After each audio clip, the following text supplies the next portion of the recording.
Well, good morning, everyone. Good morning. I feel so blessed to be here with you today. I really do. Now, about a week and a half ago, Pat asked me if I could include one of my poems in my talk today. And it really didn't fit with the talk that I had planned. But you know, this poem is about transformation. And I realized right away what a perfect topic it was for today. Because for those of you that don't know, Reverend Pat is in New Orleans starting today for this following week, where the International Centers for Spiritual Living and the United Centers for Spiritual Living are completing their transformation to be one greater organization, the the Centers for Spiritual Living as a whole group.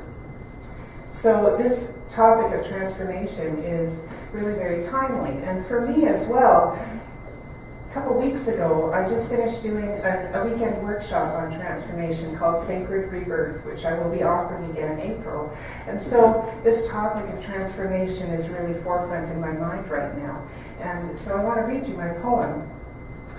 Now, just to let you know, when I wrote this poem, I heard it in the voice of an old Southern woman. So sometimes that voice comes out while I'm reading it. It's called Transformation Working. There's a transformation working itself through my soul, just like an old woman at the river that works soap through the laundry, scrubbing and slapping each piece against the rocks at the water's edge. There's a brand new, shiny way of being, aching to show itself, just like the colors in the fabric that hold their breath waiting for the river water's revelation as it carries the suds and grime away. There's a heart-wrenching surrender, letting go a deluge of past mistakes, just like the water-wrinkled hands that squeeze and press the rinsing right out of each garment, leaving nothing but the clean. There's a freshness and lightness of spirit, whispering happiness right through me, just like the breeze that dances and winds and whistles its way through every fiber of the cloth, carrying the heavy dampness away to waltz with the sunlight. There's a transformation working, and I'm going to be just like you.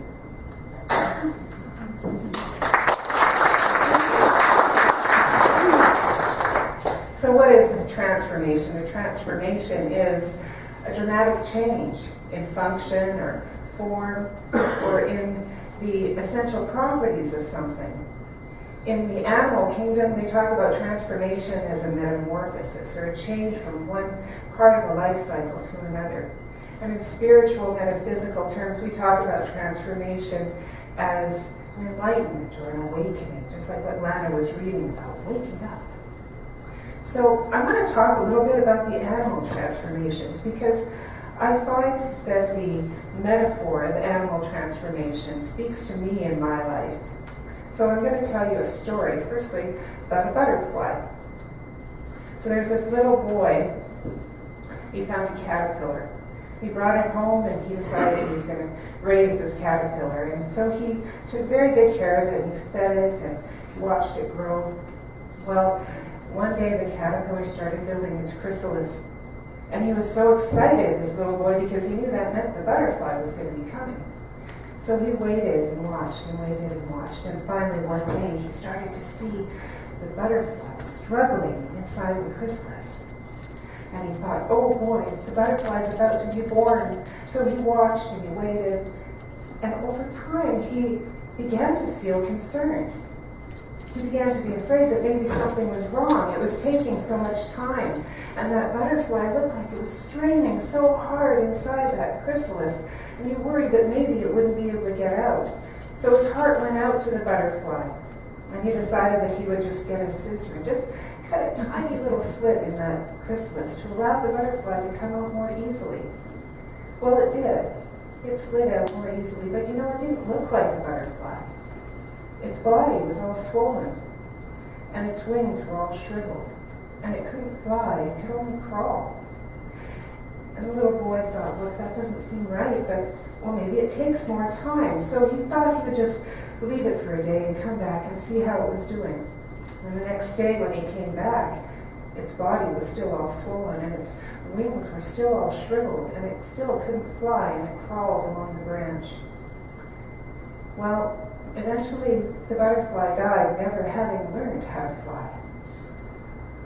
See, what the boy didn't understand was that the butterfly needs its struggle. That while in that chrysalis, as it's pushing and straining against the outside of the chrysalis, the fluids are coming up out of its body and into its wings. And it's as that struggle takes place that its wings become full and strong. And when it's finally ready to break out of that chrysalis, its wings are strong enough to open and catch the breeze and dry in the sunlight. And it knows that it can fly. So for me, what I learned from this story was that sometimes struggle is important. Now, I'm not saying that we need to struggle through our lives. I know that I don't want to struggle through my life. I think that I can live a life of ease and comfort and peace, and I don't need to have that struggle all the time. But I do know in my life when I have had that struggle, when I have spent those times going through that turmoil, coming out on the other side of it is what's made me feel strong. It's what's given me my wings so that I know I can fly. So sometimes struggle is important for transformation. Now my next animal that I'd like to talk about is a snake. Now a snake doesn't transform in the way that a butterfly does, but for a snake, it goes through a part in its life cycle where it sheds its old self and grows into a larger self. And that keeps popping. Is that okay? All right. So for the snake, there's a few interesting things that I learned about snakes. The first thing is when it's just ready to begin its transformation, when it's just ready to begin that shedding of its skin, its eyes cloud over. It can't see. And it becomes irritable and restless and more likely to strike out. And I think for myself, when I'm at that point in my life where I know that I'm growing from the inside, but my life is squeezing me into my smallness, I start to feel restless, like there is something more out there for me. It's called divine discontent. Like I know there is something greater for me, but you know what? I can't see it. I don't know where I'm going. I don't know where I'm headed. So that's a way that I relate to the snake. And for the snake, when it is finally at the point where its skin is ready to begin to shed, its eyes clear. And I think how like that is for us too, or at least for myself, because I know that when I am finally ready to take that step into my transformed self, that I gain clarity. The clarity always comes. I can trust that. I know that. Wow, some transformation. So, just as the snake, when I am ready to transform, I can begin to see my way. And the third thing about the snake that really interests me is that that beat my talk. The third thing that really interests me about the snake is that when the snake is healthy and it sheds its skin, it comes off gracefully in one long piece. And when it's not healthy, some of those pieces of skin will hang on, and it will hamper the snake's further growth, and it'll fail to thrive. And I know for myself as well, if I need to go through that transformation and I am in a healthy place within myself, I do it gracefully and easily. But when I'm not in a healthy place, I try and hold on to those old pieces of my past, old ways of thinking and old ways of being and old relationships that no longer serve me. And when I hold on to those pieces of my past, I can't grow. And I fail to thrive in that new way of being. So that's the snake. And sometimes as we go through our own transformations in life, We are like the snake growing into our larger selves, or we're like the butterfly making something completely new of ourselves. Now, while I was thinking about the topic of transformation, I asked myself, well, why is transformation important? Why is it important to awaken to a larger sense of who I am? Well, my first answer to that is it's our purpose.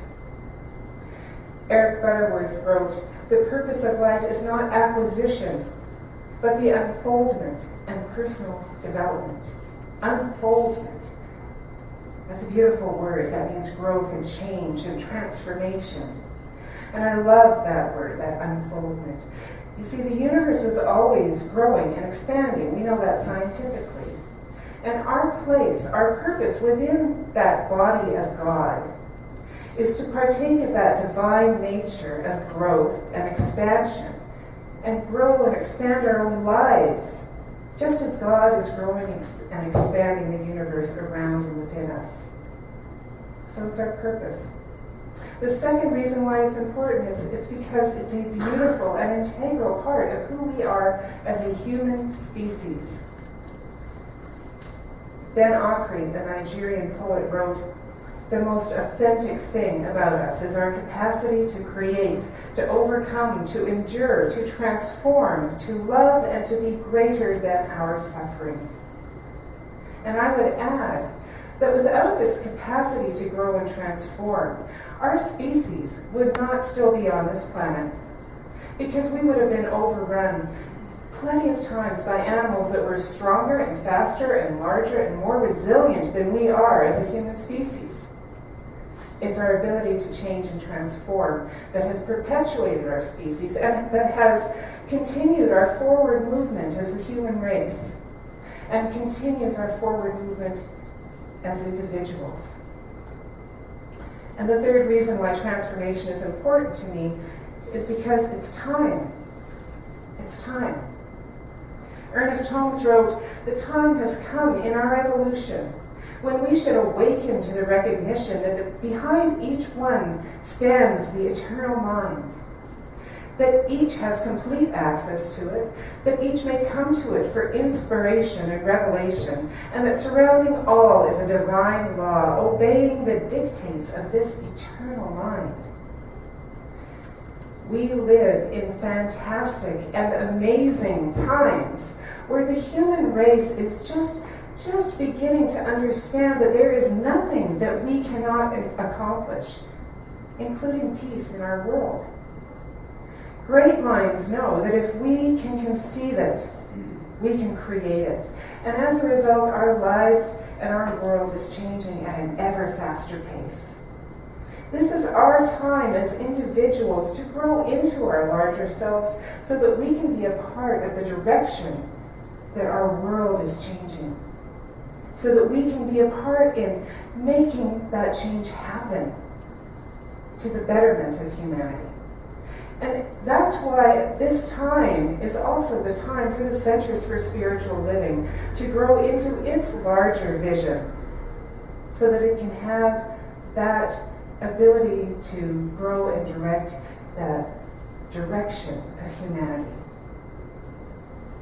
The world needs us.